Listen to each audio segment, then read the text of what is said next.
No pestilence has ever been so fatal or so hideous. Blood was its avatar and its seal, the redness and horror of blood.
Hello everyone, and welcome to Classic Gaming Today, where we take a look at the gaming experiences of the past through the eyes of the present.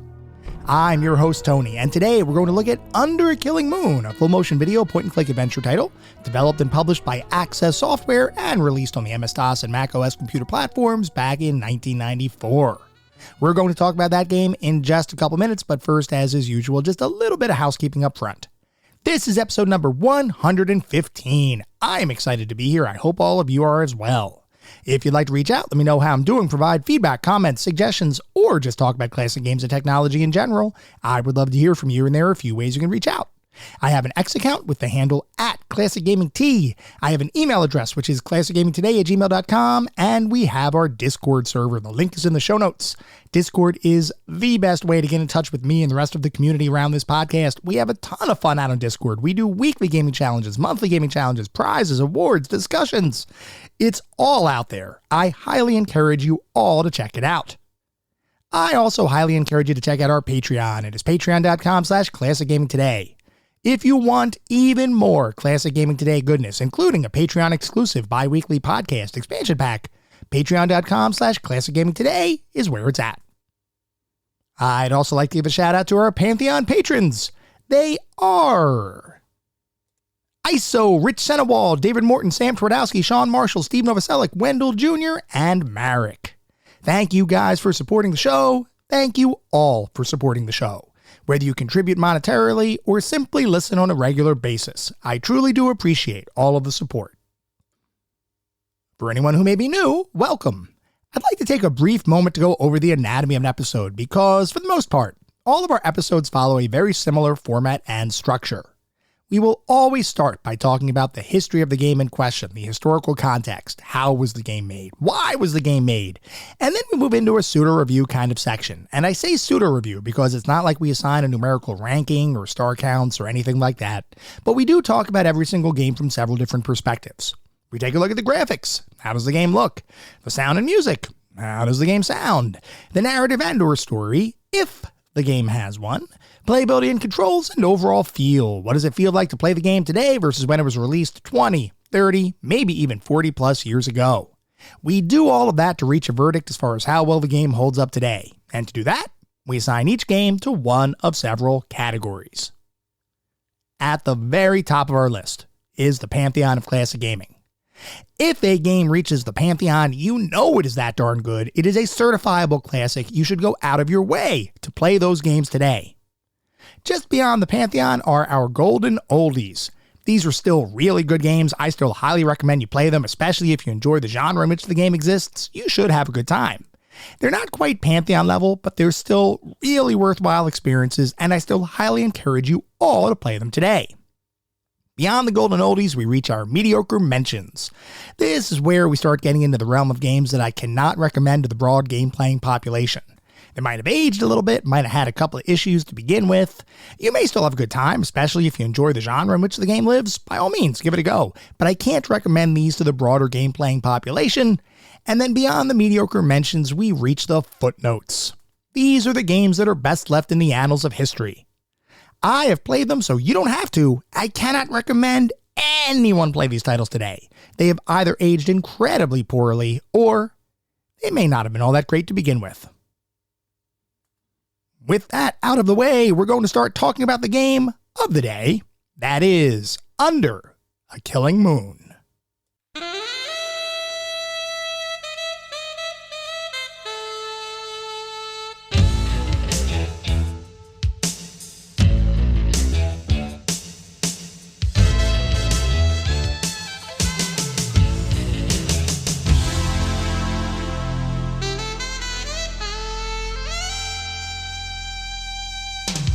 Under a Killing Moon is a full-motion video point-and-click adventure title developed and published by Access Software and released on the MS-DOS and macOS computer platforms back in 1994. Before we can talk about Under a Killing Moon, we need to take a step back to talk a little bit about Access Software, the company responsible for bringing Under a Killing Moon and, by extension, Tex Murphy to life.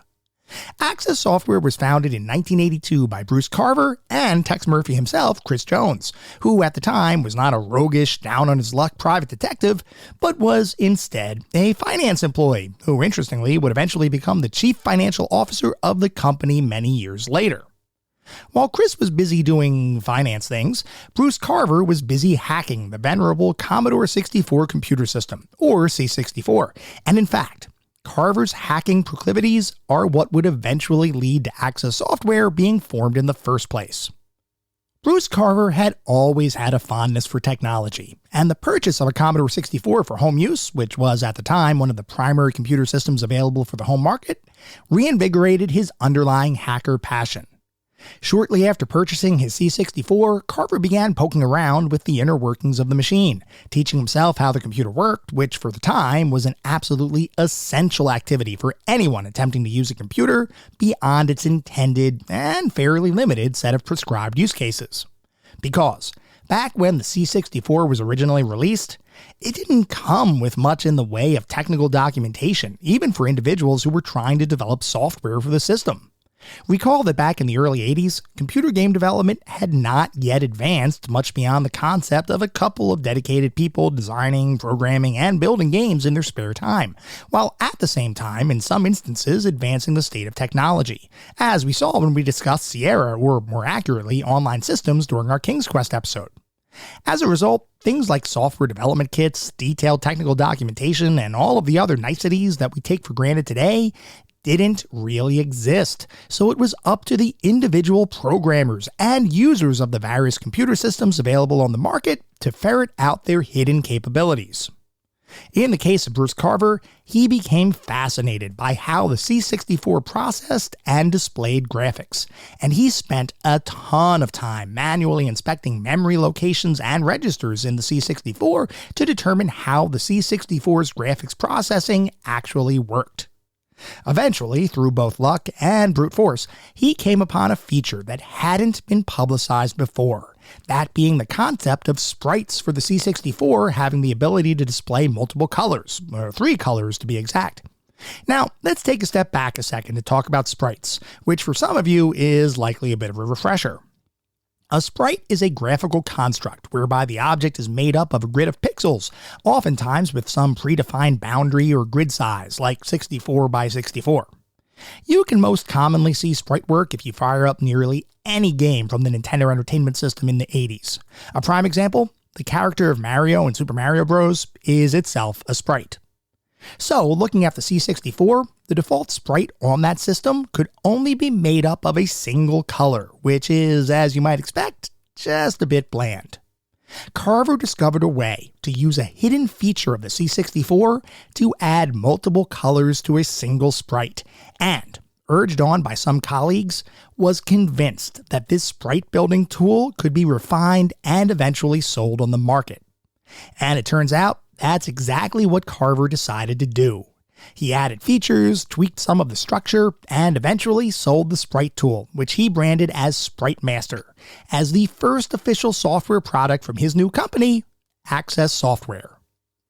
Sprite Master hit the market and was shown at various trade shows, and was widely considered to be a technological marvel, so much so that an account representative with Commodore came up to Bruce Carver at one of those trade shows and, having been highly impressed at his ingenuity, offered to give Carver a set of technical specifications and documents for the C64 that had, up to this point, only been shared with those individuals with incredibly close working relationships with Commodore. Carver was thrilled at the concept of doing more with the machine, so he agreed on the spot, and he left with this newfound technical knowledge in hand, ready to tackle his next project. Eventually, it was determined that Access Software's next release would actually be a game entitled Neutral Zone. That title would serve as the first major gaming success for the company, and was widely considered to be a technological masterpiece, owing largely to the fact that Carver had access to detailed C64 technical specifications that many other developers didn't even realize existed. Now, I haven't played Neutral Zone personally, but from what I was able to decipher via my research, it had a pseudo 3D world that players could rotate around, and because of those 3D graphical effects, was incredibly impressive for the time period in which it was released. After releasing Neutral Zone, Chris Jones began to get more involved with coming up with ideas at Access Software, and through discussions between himself and Bruce Carver, it was determined that their next game would be a war campaign simulation called Beachhead, which was ultimately chosen as their next project because of both Carver's and Jones' strong fondness for old war films. Interestingly, and what we'll continue to discuss in a little bit, Chris Jones would often use his own personal memories and preferences to shape future games, including the Tex Murphy series. I suppose that's fairly common in pretty much anything, at least anything with a creative kind of backing, because most people aren't going to take inspiration from things they dislike, but I thought it was interesting that even early on with Access Software, the games they were creating came, at least partly, from Chris Jones's personal preferences. In any event, after releasing Beachhead, Access would go on to create several other games over the next few years, including a series of golf simulations under the Leaderboard title, and a flight simulator called Echelon. And by the way, as a related but somewhat minor tangent, Access would eventually go on to create the Lynx series of golf games, which for the time they were released was one of the most celebrated and realistic golf simulations in gaming. While the creation of that series is certainly a topic for a different episode, I had very rarely heard of its predecessor series, Leaderboard, before originally researching Access Software back during my point-and-click podcast days. It's always cool to see how the companies that you hold in high esteem got their starts, and the more we look at it, the more it becomes evident that the big hits most companies eventually release had their origins in much more humble circumstances, at least a lot of the time. In any event, as we look at both Leaderboard and Echelon, we begin to see some of the concepts and ideas that would eventually lead to and facilitate the creation of the Tex Murphy games. In Leaderboard, we see the beginnings of converting video to animations, albeit at a very rudimentary scale. In essence, the team at Access Software would take video of individuals swinging a golf club, after which they would trace over the animation frame by frame, eventually creating sprites and animations to use in the game, which some of you may recognize was a form of rotoscoping, which we've talked about multiple times previously on this podcast. With Echelon, Access Software developed a flight simulator unlike a traditional sim game, in that there were specific objectives and reasons behind why you might be flying in a certain area or to a certain location. In this way, they added a certain degree of narrative structure to the game, and that narrative structure would, at least in part, lead directly to the conceptualization of the very first Tex Murphy game, Mean Streets. I say partly, because the character of Tex Murphy was actually born prior to those activities in an amateur film created by several Access Software employees entitled Plan 10 from Outer Space. It's a little unclear exactly when the movie was filmed, and it was, not surprisingly, never released to the public in its entirety, though snippets of it are available as part of a Tex Murphy documentary that was released on YouTube back in 2017. Given what I could find, the footage must have been shot in the mid-'80s at some point. The movie starred Chris Jones as private detective Tex Murphy, and was, by his own admission, not very good. Still though, the character had been created, and the plot used in the movie would eventually become the basis for the plot of Mean Streets, Tex's first game. So, the pieces were beginning to fit together, and that coalescence of ideas really happened in the late 80s, as Access started to consider what game they were going to work on next. The first thought on everyone's mind was to create another flight simulator like Echelon, but to go really heavy on the narrative structure, creating something that felt less like a sandbox simulation and more of a game with an actual purpose. And it was at this point that the concept of using the Tex Murphy character became front and center in everyone's thought process. The initial thought was that Access Software's next game could be a private investigation kind of experience, albeit rooted in the world of a flight simulator, where you could go to different locations, perform some set of actions, and then go to other locations, finding clues, fighting enemies, and otherwise doing all sorts of other detective-y kind of things. With that concept in place, along with the rough narrative from Plan 10 from Outer Space, the general structure for Mean Streets, the very first Tex Murphy adventure game, was born. With Mean Streets, Access decided to do something fairly unique in the adventure game genre. Rather than focusing on traditional adventure game interfaces like text parsers and eventually point-and-click experiences, Mean Streets would be created as a game with 3 distinct types of gameplay. One aspect of the game was fairly traditional, standard adventure game fare, where the player would directly control Tex as he explored an environment and gathered clues and various inventory items. One other aspect of the game was, like we just talked about, a flight simulator. And the cool thing here is that the game was designed in such a way that you could literally find addresses as clues in certain areas and then pilot yourself using your speeder to that location. Conceptually, that sounded awesome. The execution was not quite as awesome. I personally played Mean Streets around 20 years ago or so, and the flight sim portion of the game was pretty cumbersome and unintuitive. If I'm remembering correctly, the game did allow for autopilot functionality, which basically made it so that you didn't have to fly the speeder yourself, which was definitely a worthwhile inclusion, because flying that speeder was not easy. Still, I have to give Access Software recognition for trying to marry this kind of gameplay into a more traditional adventure game. There was a third type of gameplay also included in Mean Streets, that being side-scrolling action. This gameplay was, similar to the flight simulator, not what I'd consider great, and breaks one of the cardinal rules of adventure gaming, namely putting combat into the game. But unlike some other hybrid-styled adventure titles released over the years, I actually want to defend Access's decision to include these different gameplay styles in one game. For one, this was a time frame where developers were encouraged to try new things, and tying those disparate elements together into a single game was certainly forward-thinking and showed a good deal of innovation. Secondly, the game was hampered by the technology available at the time. I'm sure Access had grand visions of open-world vistas while flying your speeder to apartment complexes and other locales, landing only to find the location overrun with thugs that needed to be dispatched using cunning and bravado. Unfortunately, the gameplay doesn't really hold up quite as well today, but that doesn't take away from what the development team was attempting to accomplish. From a technology perspective, Mean Streets used similar techniques as what Access used in its leaderboard game and other contemporary titles, like the use of rotoscoping to convert filmed sequences into digitized characters and animations. One other key technological feature used in Mean Streets, which was fairly revolutionary for the time, was the implementation of the Real Sound Engine, which made it so that common computer speakers that typically only played beeps and boops would be able to play actual recorded audio, albeit not with any degree of higher definition audio fidelity. We haven't really talked too much about the venerable computer speaker in prior episodes, so just to give a bit of an overview, the tiny computer speaker that accompanied most computers in the 80s through the 90s was really only capable of producing single beeps at any point in time. Some companies mastered the technology, at least insofar as it could be mastered, to create music and sound effects for games that surprisingly worked really well for what they were trying to do. And if anyone doesn't believe that could possibly be true, look up LucasArts' Secret of Monkey Island theme on YouTube, playing on a computer speaker. it is surprisingly impressive given the limitations of the hardware.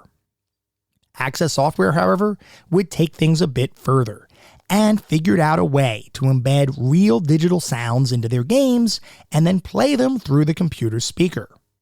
In the days before sound cards became ubiquitous, this was a major step forward in computer gaming, and while primitive by today's standards, is still something to be recognized as a true technical achievement.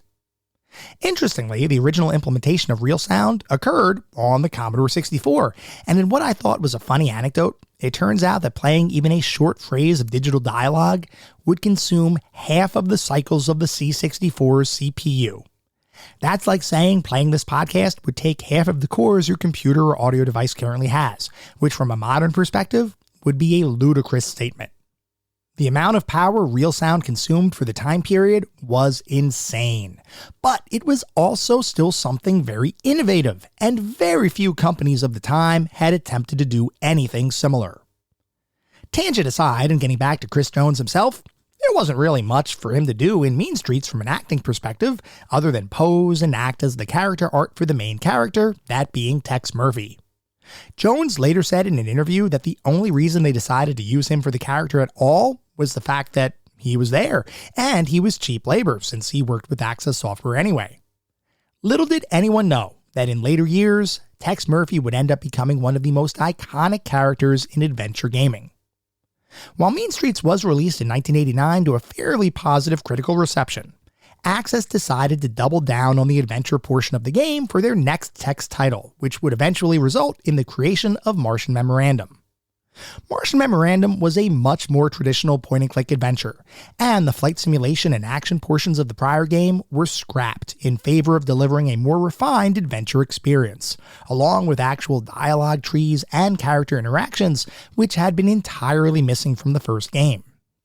This title also saw the beginnings of full-motion video-like animations, as embedded throughout the game and its various conversations were true digital representations of actors, along with a fully voiced script, albeit still using the real sound engine for digitizing the audio using the internal speaker built into the computers of the time. It was in Martian Memorandum that Tex Murphy began to be fleshed out a little bit, but honestly, it was still a pretty common traditional adventure game. And given the technology of the time, Chris Jones was once again effectively an avatar for the title, but not much else. Now, I don't mean to diminish the contributions of Chris Jones behind the scenes as a designer for these and other games, as he did have significant input into the story and overall structure of the experiences. But if it wasn't for the next Tex Murphy adventure, I doubt many people would recognize the name Chris Jones, other than maybe as a footnote in gaming history, and I don't mean that negatively. Instead, he'd be asked to become a much bigger part of Tex's next game, and that next game, as you might have guessed, is Under a Killing Moon. After the release of Mean Streets and Martian Memorandum, Access Software and the computer industry in general were at a bit of a crossroads. Chris Jones and others at Access had wanted for years to create a game that was very similar to an interactive movie, and the pseudo full-motion video that they used in Martian Memorandum was a step in that direction, but it wasn't fully realized because the technology just wasn't yet available. As the early 90s began to play out, though, the popularization of CD-ROM technology meant that richer, more in-depth experiences were quickly becoming available, and Access jumped at that opportunity to work with the new technology and bring a brand new Tex Murphy adventure to life. When trying to decide how to create the game, the team kept going back to the concept of full-motion video, revisiting the interactive movie concept. It was quickly determined that their new game would utilize actual video, along with green screen composited backgrounds with computer graphics to tell its story. Chris Jones had long held the belief that in order for individuals to truly be engaged and feel a connection with characters in a game, they needed to believe that the characters were real, and FMV was thought to provide a much better mechanism for doing that than computer graphics of the time. Further, from as far back as his early days with Access, Jones had always been fascinated by film, and had wanted to pursue acting as a potential hobby. With Under a Killing Moon, Jones would finally have the opportunity to create the game of his dreams. The team further envisioned a game where the player could not only interact with characters portrayed by real people, but would also be able to navigate true three-dimensional worlds to investigate, search for clues, solve puzzles, and really become Tex Murphy. Basically, they wanted to combine the major technologies of the time into something amazing, with 3D movement similar to Wolfenstein 3D and rendered graphics similar to The Seventh Guest, which was, for those who might not know, another early CD-ROM title that helped sell the technology, and included full motion video sequences and high quality for the time 3D graphics and environments. So, with that concept in mind, the team set out to begin creating the game. Unfortunately, while technology had advanced to such a point that Access could finally create the game they had wanted to make for such a long time, there was no game engine available that could combine all of the different elements that they wanted to use into a single gaming experience. So, the team set out to create a new game engine themselves, one that would be technologically advanced in comparison to other engines and would enable higher resolution graphics while also providing visuals that would scale based on the power of each player's computer. I'm not 100% positive if this is the first time that game visuals would dramatically change based upon the power of your PC, but it is one that stuck with me as one of the earliest examples where your computer's power didn't just impact frame rate, but would also change the way the game actually looked. And here, I need to relay a personal story, one that some of you may have heard before, and I think I might have even talked about prior on this podcast. When I purchased Under a Killing Moon back in 1994, I was playing the game on a machine that had 4 megabytes of RAM, and the visuals in the 3D environment were pretty darn pixely. But included in each boxed copy of the game was a small postcard that touted the visuals that would be displayed if you ran the game on a machine with 16 megabytes of RAM, and the difference in quality was honestly pretty dramatic. That realization that more RAM equals prettier looking game is what began my own personal quest to convince my father to purchase more RAM for my computer so that I could play Under a Killing Moon in all of its glory. A quest that I would eventually complete around a year later. With more RAM installed, I replayed the game and marveled at the quality of its early 90s graphics. I was in adventure game heaven. Personal anecdote aside, the fact that the engine was scalable was an important design consideration, and really allowed the team to focus on delivering a quality experience across a multitude of different computers. Speaking more about the engine, it needed to be capable of both dialogue-centric full-motion video sequences and 3D world navigation, which would not only need to allow for exploration, but would also need to have an option to pause the exploration, so to speak, to allow for traditional point-and-click gameplay, because the concept of mouse-look functionality hadn't really been figured out yet. In the game, this was represented by 2 different modes of interaction. Effectively, while exploring a given location, you could move around in true 3-dimensional space, crouching behind things, looking under desks, walking into rooms, and all other sorts of movements. Once you found a location or clue you wanted to explore further, you could switch modes, which would create a static screen with a traditional first-person mouse cursor that would allow you to interact with the scene and perform common adventure actions, like pick up, use, and look. The team's goal was to create the feeling of being a true detective, and while we'll talk more about my own personal opinion of the game in a little bit, I will say that the team behind the title did a great job in bringing the world of Tex Murphy to life. Taking a step back from the technology, while making Under a Killing Moon, Chris Jones became acquainted with someone else who would prove to be instrumental in the advancement of Tex Murphy as a character and game series, that being Aaron Connors. Connors was a professional writer, and he was brought onto the team to help improve the story elements and narrative structure of the game. Chris Jones recognized that the stories the team had created for Mean Streets and Martian Memorandum were good enough for those titles, given the constraints they were working under, but in order to create something that felt like an actual movie, they needed to engage an actual professional storyteller. Connors joined the team and was immediately impactful, fleshing out the backstory for Tex, while at the same time organizing the narrative for Under a Killing Moon across multiple days with clear entry and exit points. In this way, the game would avoid the concept of dead ends that had plagued a number of adventure titles in prior years, while at the same time allowing for a fully developed plot to play out over the course of the experience. The next hurdle to cross, now that the game had a professional writer helming the script and story, was to fill the game with reputable actors for the full-motion video sequences. To this end, Access was able to pull off some fairly high-profile casting, certainly more so than the majority of games at the time. One particularly interesting anecdote I read related to casting actual Hollywood talent, and something that was a bit of a jab at Ripper, which was a game we talked about all the way back in episode 2 of the podcast.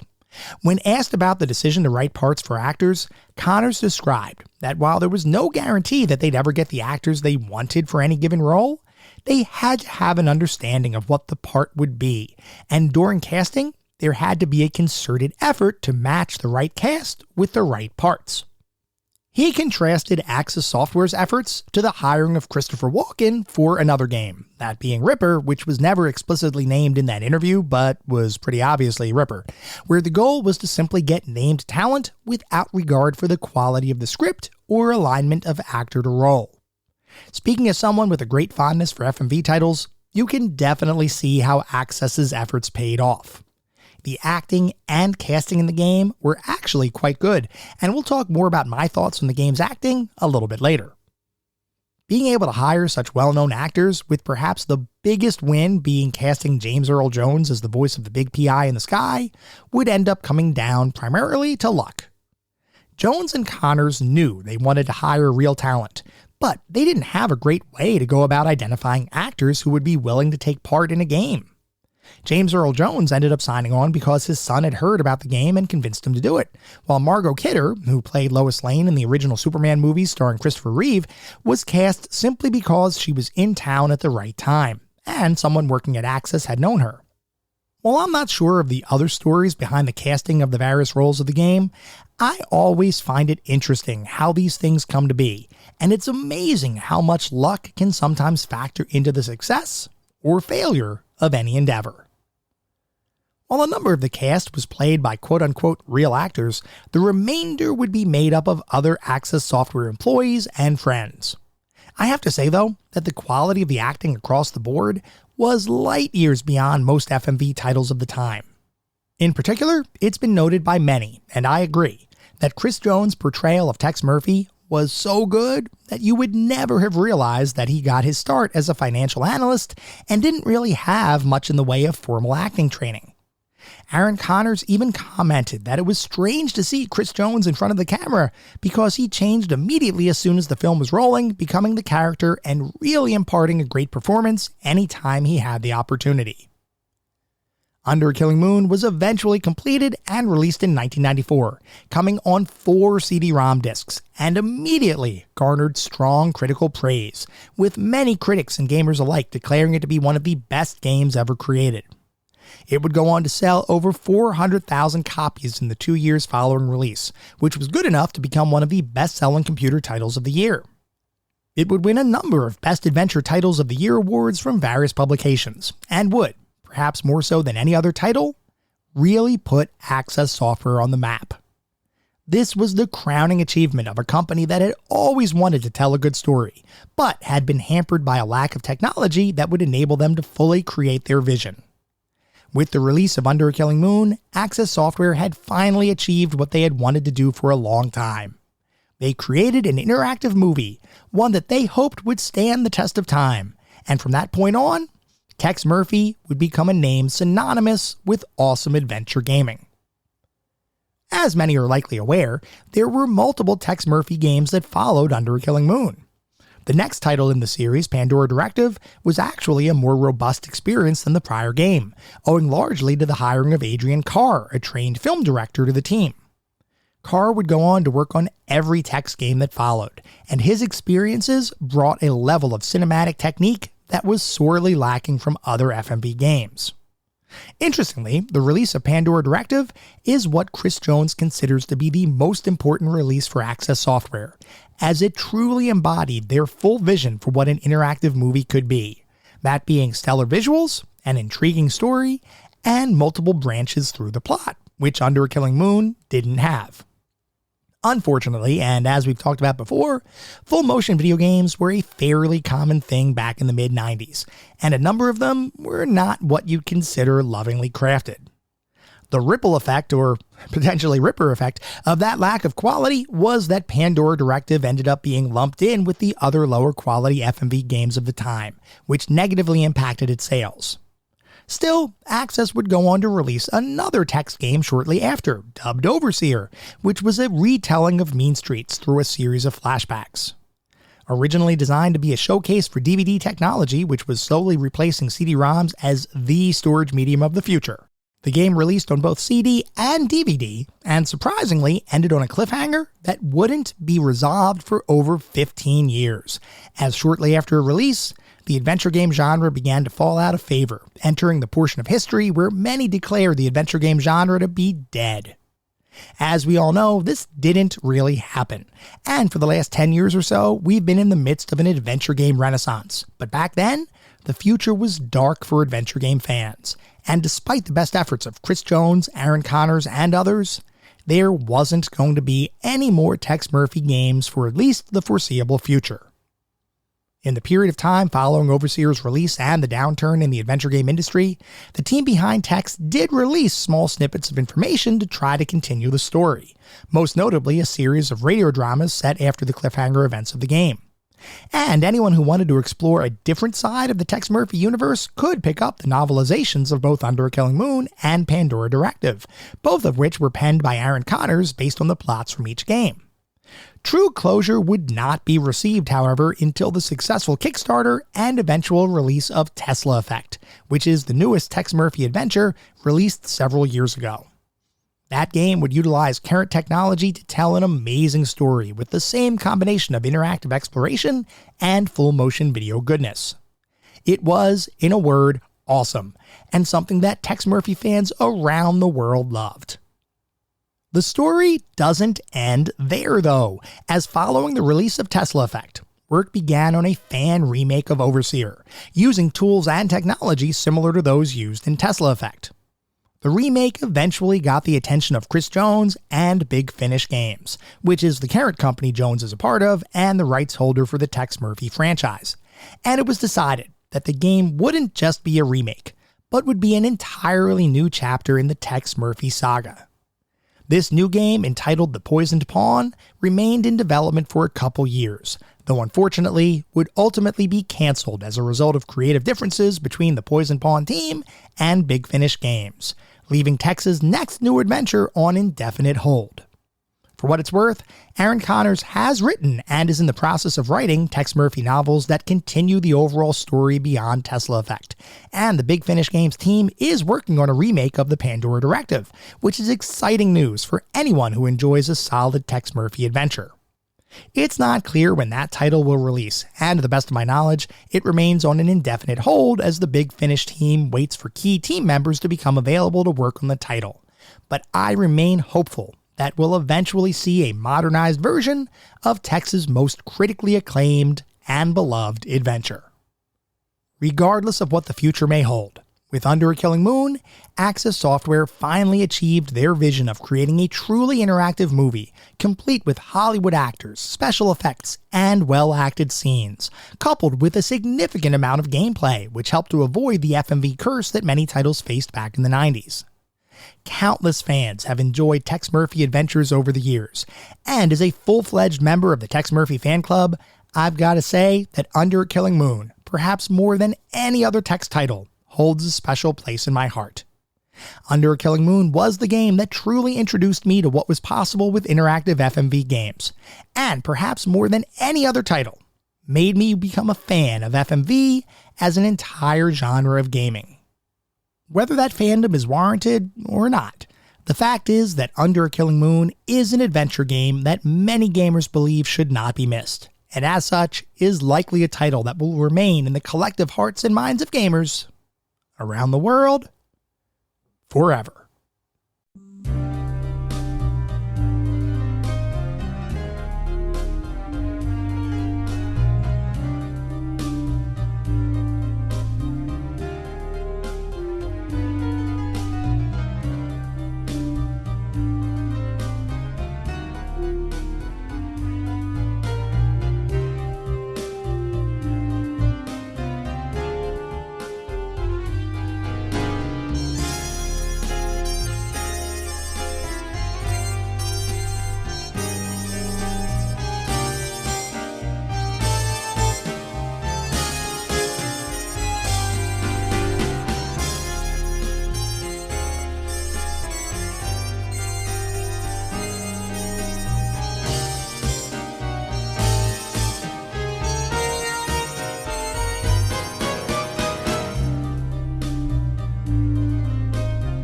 we are now going to shift to start talking about what it feels like to play Under a Killing Moon today versus when it was released 30 years ago. The best way to describe Under a Killing Moon is that it is a 3D first-person point-and-click adventure title, and when you hear that description, you might say, well, yeah, of course it is, to which I might reply, right, I know what you mean, but there's actually more nuance here than what that initial description can convey. And then you might say, oh really? Like what? To which I would reply, well, let me tell you about it. So let's talk about Under a Killing Moon, which effectively consists of 3 distinct modes of gameplay, each of which utilize different mechanics that, when combined together, create a holistic adventure game experience. We're going to talk through each mode in a fair amount of detail, because from my perspective, it is the unique combination of gameplay mechanics that really make Under a Killing Moon feel different than the majority of point-and-click adventure titles released, not just back in the mid-90s, but also those that would follow in later years. The first mode of gameplay we'll talk about is the game's movement mode, which, as the name suggests, is how you navigate each environment in the game. Unlike many adventure titles from the early to mid-90s, Under a Killing Moon uses a full 3D engine for every single environment in the game, from interior office buildings to exterior streets to pretty much everything in between, and the game allows you to navigate every scene via a first-person movement mode that really does make it feel like you're a detective exploring a specific location.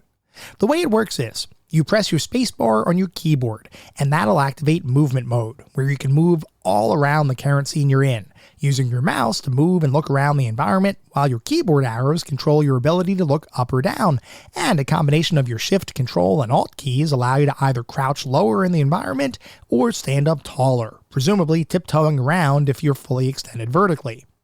The ability to navigate around these scenes without any limitations placed upon you is a major reason why this feels totally different than any other adventure game from around this time. In other first-person adventure titles like Myst, you similarly navigated a world in a first-person perspective, but you were limited as to where you could go and what you could look at based on the individual defined views that the game's developers programmed into the game. Not so with Under a Killing Moon, as the fact that you have a full 3D environment at play means you have complete freedom of movement to move around and explore wherever you want. See a desk and want to crouch under it? You can do that. Want to see what's on top of a particularly high shelf? Stand on the tips of your toes and look away. I cannot impress upon you how freeing this feels when compared to a typical adventure game, and the fact that you have this freedom to explore anywhere and from whatever angle and height you want really does make it feel like you're a real detective surveying the scene of a crime, trying to find clues to help you figure out what happened. In terms of overall movement, I should mention that the way Under a Killing Moon lets you navigate 3D scenes is kinda the exact opposite of what would become the standard for games over the last 25 years, which is to say, rather than moving with your keyboard and looking with your mouse, you move with your mouse and look with your keyboard.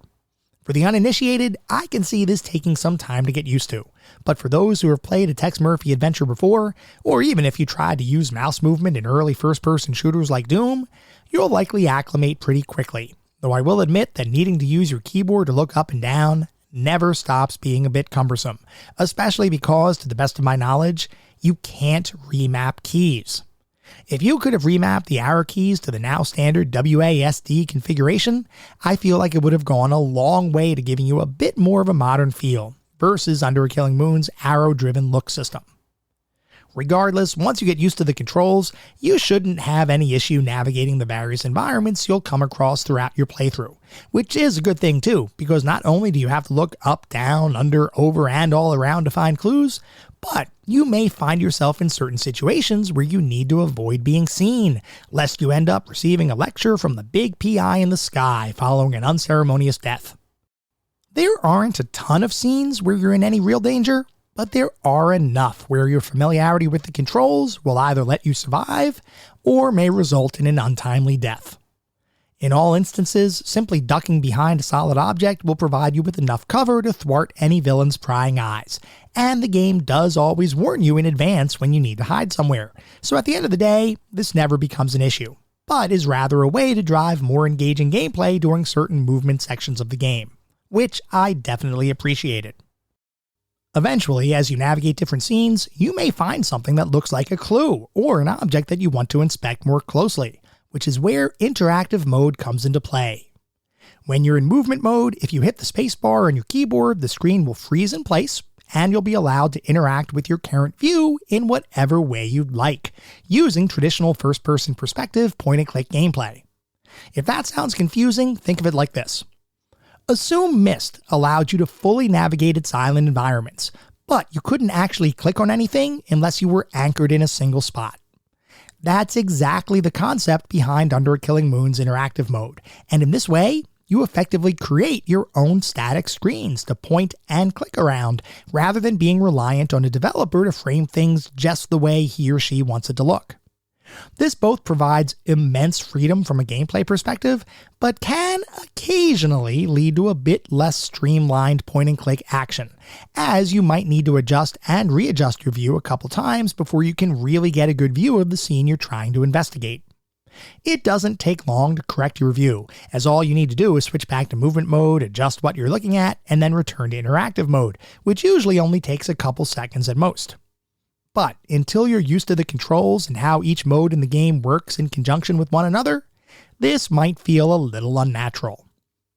Once you do get acclimated though, you'll find that interactive mode presents you with a 100% traditional point-and-click adventure experience, with several different commands that you can potentially perform on each object and hotspot in the game world, such as look, get, move, open, talk, and turn on and off.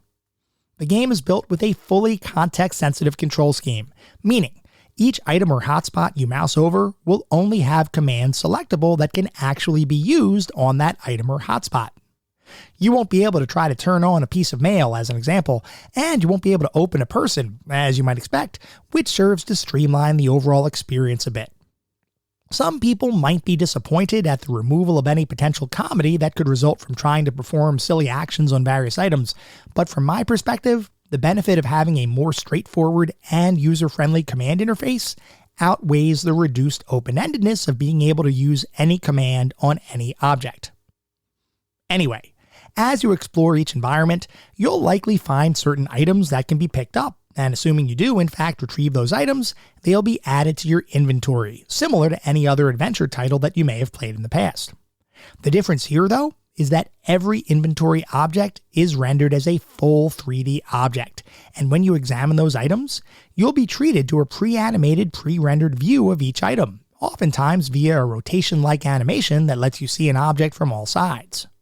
You have no control over this animation, so it's not like you can rotate each object directly, but that capability isn't even necessary in Under a Killing Moon, as if there's something more hidden to be uncovered via examining an object, the game will automatically focus in on that hidden clue and do the appropriate action.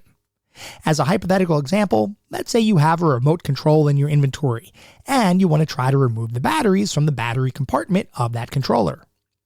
Rather than examining the remote controller and manually rotating around the battery compartment before opening it up and taking out the batteries, the game will simply show a pre-rendered animation of you retrieving the batteries directly.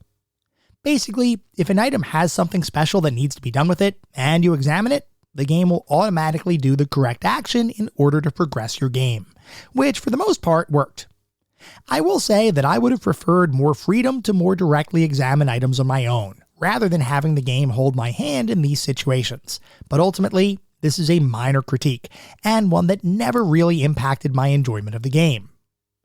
You'll also have several opportunities to combine multiple inventory items together to form some other item, like a fully constructed costume or a filled out credit card application, and performing those inventory manipulations is super straightforward, in that all you do is click the combine button and click one item on top of the other, and you'll then have a combined item, assuming those two items are actually meant to go together.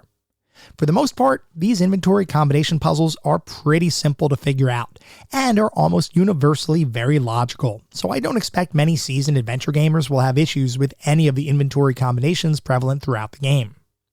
Certain items in your inventory, like torn up notes, might require even more direct manipulation, and the game does allow you to interact directly with certain inventory objects to reconstruct otherwise broken objects.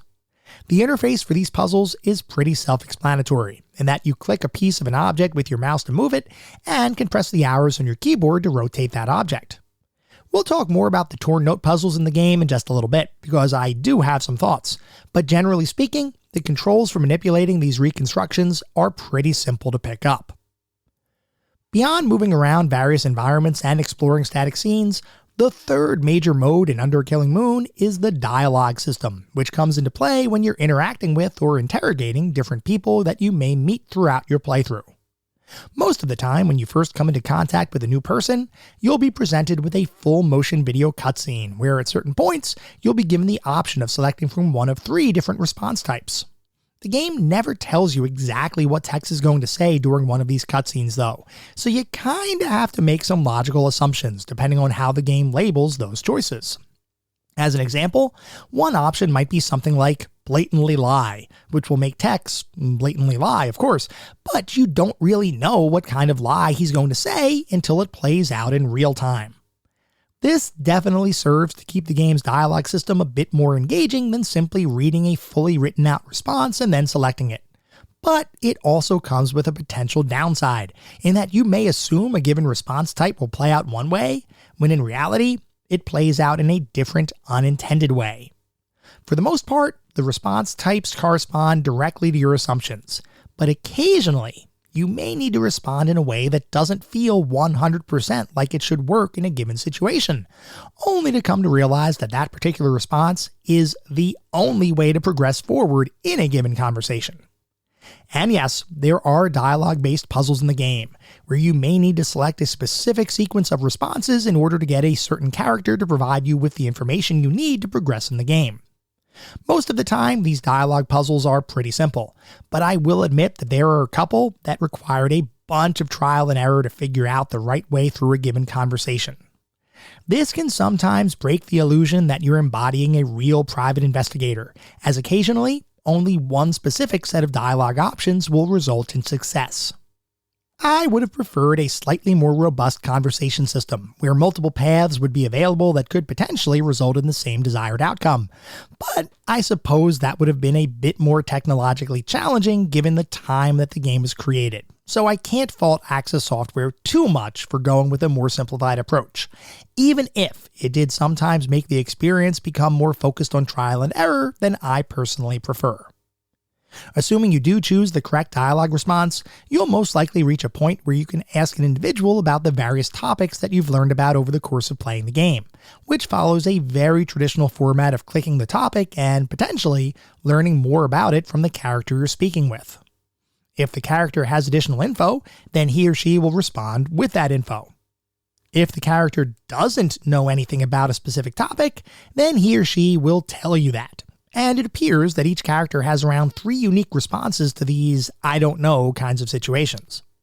While I appreciated that each character wouldn't simply repeat the same canned line of I don't know anything about that, even having 3 options to cycle through isn't really enough to create the feeling that you're dealing with quote-unquote real people, and from my perspective, this was a missed opportunity. I know that storage space was a premium back in the mid-90s, and having separate filmed sequences for all unique responses would have likely been too much even for the 4 CDs Under a Killing Moon shipped on.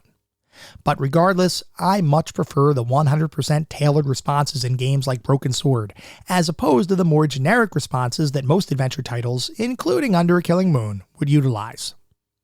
Regardless of those limitations, for the most part, the dialogue system is pretty standard adventure game fare.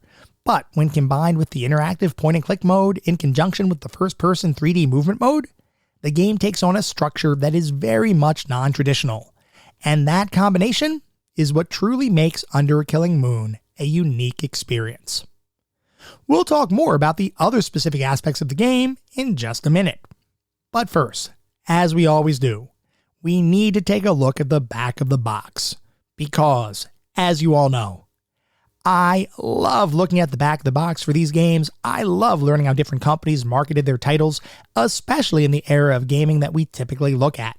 Back then, we didn't have a pervasive internet with readily available information at our fingertips. If we were buying a game, our decision was based on either reviews we may have read in magazines, word of mouth from friends, or what the box looked like in the game store. Did the front of the box make the game look cool? If so, we'd pick it up, flip it over. Did the back of the box make the game sound cool? If so, we might purchase it. If not, back on the shelf it would go.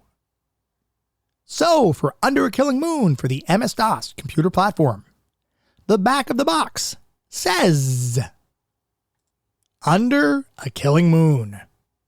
Simply the biggest and best entertainment CD product ever produced. Enter the virtual world of Under a Killing Moon, where it's December 2042, and you, as Tex Murphy, must stop the forces of evil before they destroy mankind and rob you of your next unemployment check. This thrilling and hilarious adventure is unlike anything you've seen before. The graphics quality, the fascinating, believable characters, and complete freedom of movement will make you feel like you've actually walked through the screen and become the main character in a rich, intriguing mystery movie. Access Software's Under a Killing Moon features 4 CDs of unparalleled graphics and sound, full freedom of movement, explore where, when, and what you want. Be part of an exciting comedy thriller, top-notch Hollywood talent, extensive built-in hints, an interface that makes interaction intuitive and simple, and full fidelity 16-bit 22 kilohertz sound. And then, there are a bunch of quotes from different critics and video game magazines, like from PC Entertainment, where William Trotter says, lots of games push the envelope. Under a Killing Moon blows it to smithereens. Joyce Worley from Electronic Games says a groundbreaking CD adventure. Denny Atkin from Compute Magazine says Under a Killing Moon combines the best elements of movies and computer games. It literally pulls you into the screen. And then there are some shots of the different actors that star in the game, like Russell Means, Margot Kidder, Brian Keith, and then another quote that says, when you walk into a bar and talk Margot Kidder's character into letting you into a secret meeting, you're experiencing a level of realism that has never before been present in computer games or movies. And then, of course, there are some screenshots on the back of the box, which in this case are all put into sort of a film strip kind of view. And I have got to say, this box definitely sells me on it. Now, what sells me on the game is not necessarily all of the quotes from the critics. It's not necessarily the pictures of the different actors. It's not even the description of the game on the back of the box. Interestingly, the thing that sells me on the game is the fact, and this is going to sound silly, I'm sure, to some of you, that the game screenshots were presented in the form of a film strip. This automatically made it seem to me that this was going to be a truly interactive movie. And I have talked many times before about how much of a fan I am of FMV in gaming. Well, when you consider that back then, I didn't really know what FMV was. I knew FMV was kind of becoming a thing, but FMV was not pervasive yet. Like I mentioned earlier, Under a Killing Moon is the game that started me to become an FMV fan. And I think that in my mind, back then when I saw this box, because I absolutely bought this game when it first came out, when I first saw it on the shelf, I thought that looked amazing. When I saw this box, seeing the film strip and seeing real actors on the screen and thinking, oh, I can actually control the action in a real movie? Psychologically, that flipped a switch in my brain, and I think that that is probably, as much as the game was really great, and we'll talk about that in a second, but beyond the game itself, I think the box is what turned me into an FMV fanatic. And it's kind of crazy to say, but I'm pretty sure it's true. Regardless, if I had seen this box on the shelf today, oh, you better believe I'd be picking it up because it makes the game look, like I said, like an interactive movie. And that is something that I absolutely would want to experience. Anyway, moving beyond the box, let's talk more about the specific aspects of the game. We're going to start by talking about the graphics. The graphics in Under a Killing Moon are admittedly a bit of a mixed bag, in that the full motion video sequences, which typically consist of individual actor recordings superimposed over a computer-generated background via the magic of chroma keying, all look pretty darn good, at least for an early 90s FMV combined with pre-rendered 3D experience. There isn't any sort of 3D acceleration on display here, though the full motion video is clearer than a lot of titles released around this time, which is something I appreciated. The graphics in the more interactive portions of the game, though, those are a little rough, with a ton of pixelation making for some areas that are pretty challenging to decipher exactly what you're looking at, especially when you're trying to find a small item in a sea of pixels.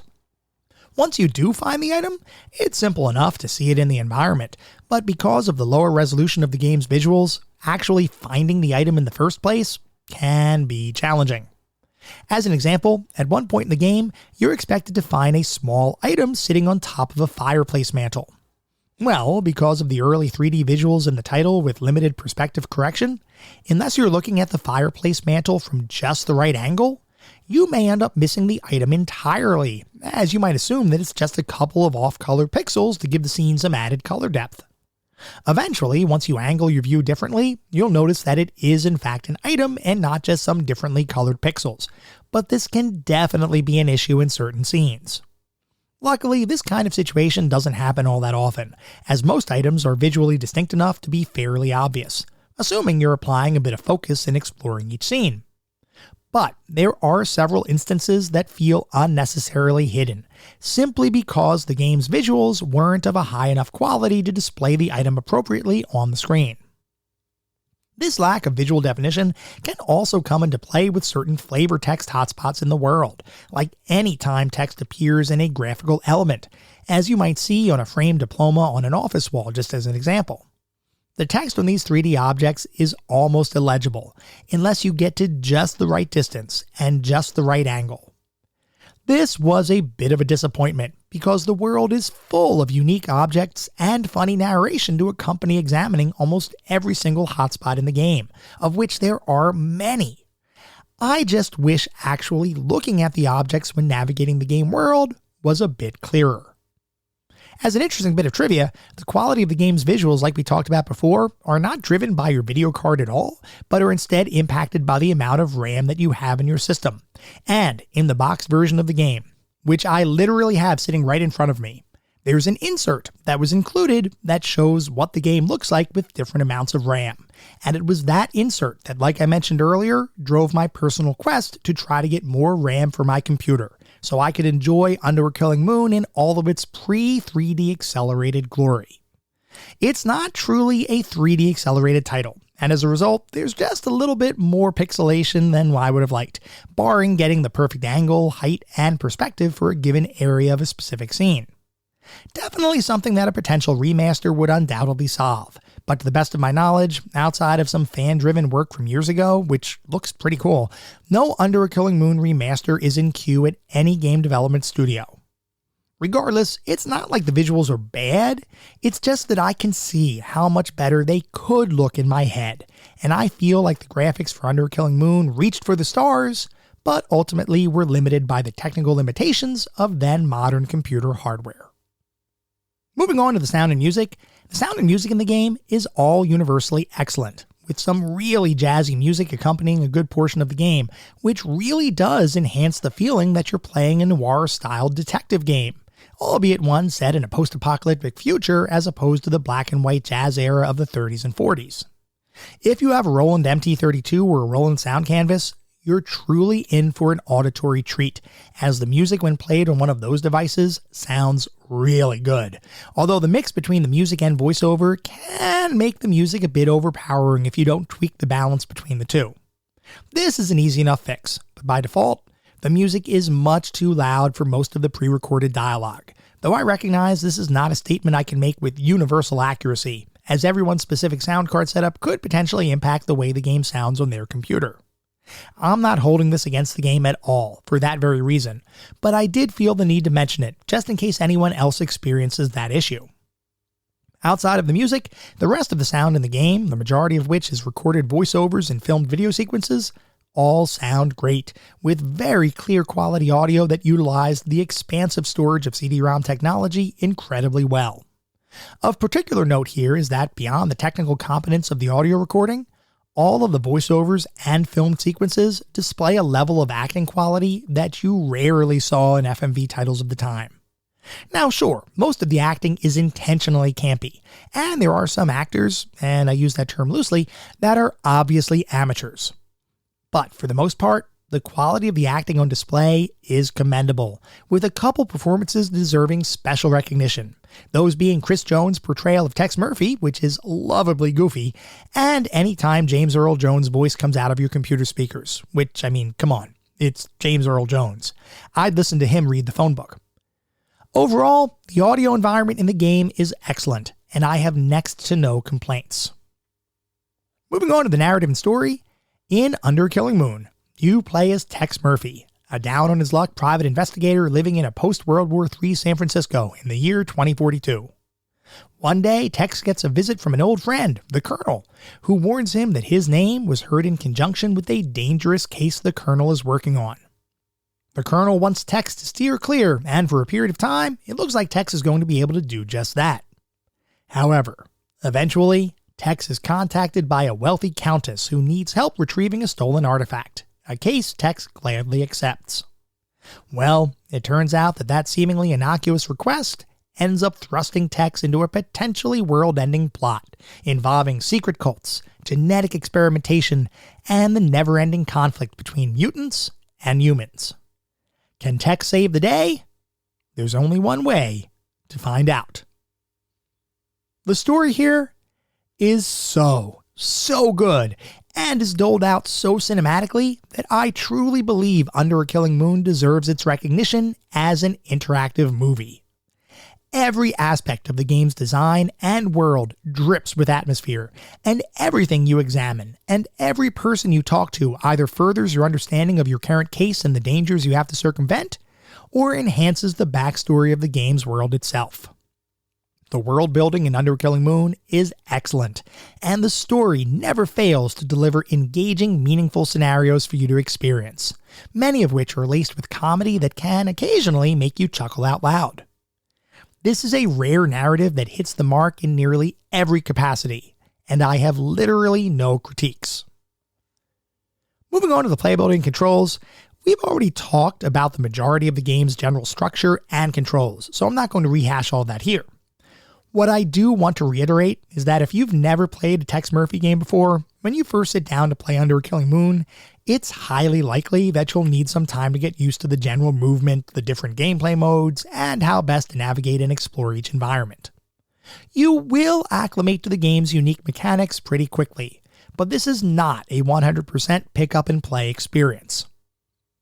Outside of that initial learning curve, the controls all feel great, and despite not following modern standards for 3D navigation and controls, the game still feels more modern than you might expect, as the controls are all responsive and make sense after you spend a little bit of time playing around with them. Beyond the controls, the general playability of the game is off the charts, as Under a Killing Moon is a deeply engaging detective-themed game, and is one that as soon as I started playing it, felt like a warm hug. There is something incredibly comforting about Under a Killing Moon, and while it's possible nostalgia is shaping my perspective, I really believe that the general personality of the game is what shines through, regardless of if you've played it before or not.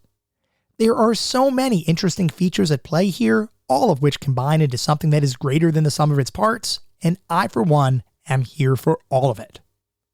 That said, I do have a couple of minor critiques, one of which I mentioned briefly earlier, and that is the torn note puzzle type, of which there are at least 3 that you'll encounter throughout the game. Now look, I know the traditional detective movies and stories almost always feature a scene where a torn up note needs to be reassembled, so I totally get why that style of puzzle would be included in Under a Killing Moon, because it's almost like a requirement of the trope. The thing is though, 1 torn note puzzle would have been just fine. 3 different torn note puzzles? Totally excessive. I feel like this was something the devs included simply to pad the game out a bit more, because generally speaking, there aren't a ton of what I'd consider traditional adventure game puzzles here. Most puzzles in Under a Killing Moon require an inventory combination or two, using an item with an object in the environment, or just basically talking with people, and most of those puzzles are pretty darn logical and ultimately not that complex or difficult, especially when compared to Sierra and LucasArts puzzle chains.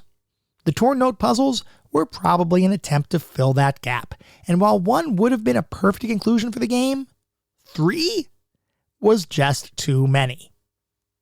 My only other minor critique has to do with the late game section that requires hiding in various locations lest you get caught by a security robot and turned to goo, or at the very least, caught and killed. Because of the first-person perspective gameplay, and because as soon as that robot sees you, you're effectively killed, there is no way to really observe the robot's pathing pattern in any single room, which means you simply have to pick a solid wall, crouch behind it, and pray that you chose wisely. Now, I will say that it wasn't particularly challenging to hide from the robot, so it's not like this was a difficulty spike or anything like that. It's just that I would have preferred an opportunity to observe the robot and then react to those observations, as opposed to simply picking a wall and hiding behind it randomly. Oh, I should also mention that there are a surprising number of ways to die in the game, some of which are the result of making a mistake with certain dialogue choices, while others are the result of going through the wrong door at the wrong time, with a couple associated with getting caught when trying to hide, like I was just talking about. In all instances, deaths require a game reload. There are no autosaves here, so I'd encourage you all to save frequently, otherwise you may find yourself with some rework if you die without having a recent save available to reload. There are a few other tangential mechanics we haven't talked about yet, like the travel system, which is surprisingly streamlined and allows you to revisit any place you've previously been, even specific stores in a single section of town, or individual rooms in certain buildings, which takes a lot of the tedium out of walking from one place to another just to ask someone about a new topic that just popped up in your question list. There's also a point-based system that rewards you for exploring and doing what the game wants you to do, similar to Sierra-styled point-and-click adventure titles, but I don't believe the game ever advertises the max value, so it's a bit tough to tell how successful you ultimately are, since without a comparative max, whatever number you do obtain is effectively meaningless. For awareness, there's also a hint system built into the game, but I didn't mess around with that at all. In fact, I intentionally disabled hints while playing the game, because as you all know, I'm the kind of crazy person that tries to play every game without a walkthrough. Whether that makes me brave or silly is up to you all to decide, but I both appreciated the hint system's inclusion, as well as being allowed to disable it should you so desire. The bottom line is that Under a Killing Moon does have a couple of minor annoyances, but the good far, far outweighs the bad. This is one enjoyable, funny, engaging game, and it felt incredible to play and experience. Even for someone like me who's played the game multiple times over the years, it simply never gets old. If you haven't already played it, you owe it to yourself to check it out. If you have played it before, it remains infinitely replayable, even though the main story and plot points don't deviate at all from one playthrough to the next. This is an excellent adventure, and while it's not 100% perfect, all of my critiques are pretty minor in the grand scheme of things. This is one game not to miss. So what is our verdict on Under a Killing Moon? Well, it's probably not a shock, but Under a Killing Moon has just become the newest inductee into our pantheon of classic gaming. The game, and Tex Murphy as a character and broader series, is simply a classic adventure experience, and stands up there with the all-time greats from LucasArts, Sierra, and Revolution Software. If I had to rank all-time adventure game protagonists, Tex Murphy would undoubtedly be near the top of the list. He's just so lovingly charming that you can't help but root for him, and Axis Software succeeded in creating a game around that character that is deeply enjoyable, exceedingly fun, and undeniably well constructed. For those reasons, Under a Killing Moon absolutely deserves its spot as the newest member in our pantheon of classic gaming.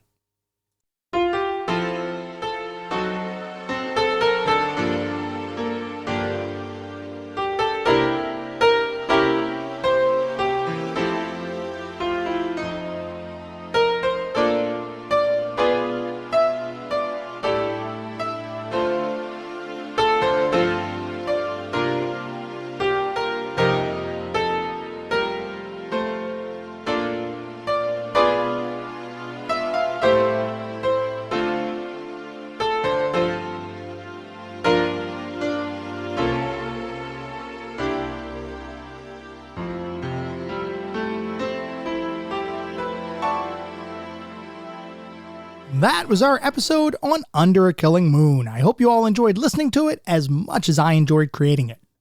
If you'd like to reach out, let me know how I'm doing, provide feedback, comments, suggestions, or just talk about classic games and technology in general. I would love to hear from you, and there are a few ways you can reach out. I have an X account with the handle @ClassicGamingT. I have an email address, which is classicgamingtoday@gmail.com, and we have our Discord server. The link is in the show notes. Discord is the best way to get in touch with me and the rest of the community around this podcast. We have a ton of fun out on Discord. I highly encourage you all to check it out.